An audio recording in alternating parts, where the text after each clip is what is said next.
Goeiemôre, is donderdag, dis 16 April en is weer Dirk wat met u gesels.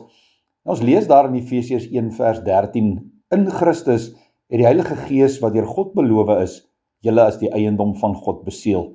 Elkeen wat glo dat Jesus die Here is, het deel van God se eiendom geword. Dis die wonderlike belofte wat die evangelie vir mense oor die hele wêreld heen bring. Tog was dit nie vir almal ewe maklik om dit te aanvaar nie. In die eerste eeu met Paulus en ander se sendingreise was die tendens mos dat baie meer mense wat nie Jode was nie die evangelie aanvaar het en Jesus as Here leer ken het. In die Jerusalem gemeente was daar gelowiges wat voorheen fariseërs was. Hulle het daarop aangedring dat alle nie-Joodse gelowiges eers besny moes word en die wet moes onderhou soos die Jode voor hulle in die kerk toegelaat kon word. Dit het gelei tot 'n groot kerkvergadering daar in Jerusalem met die vraag: wie is welkom om deel van God se eiendom, sy volk te wees? Nou Petrus antwoord in Handelinge 15 vers 8 en 9 so.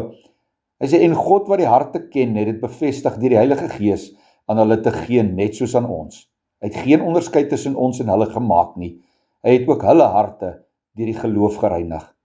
Vandag kan gelowiges uit verskillende agtergronde nog steeds soveel energie vermors deur te wonder wie nou eintlik die Here se eiendom sou wees en wie uitgesluit daarvan sou wees. Die kerkvergadering in Jerusalem met verskeie apostels teenwoordig en in baie van Paulus se uitsprake word bevestig. Iemand wat die Heilige Gees ontvang het, is deel van God se eiendom. Hoe weet ons of iemand die Heilige Gees ontvang het?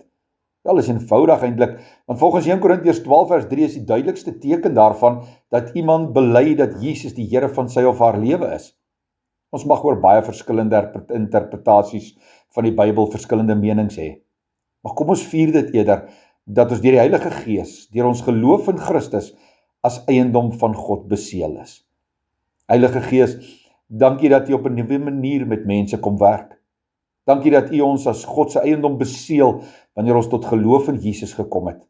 Hou asseblief aan met U werk om ons lewens te verander, dat ons meer en meer soos God se eiendom in hierdie wêreld sal lyk. Amen.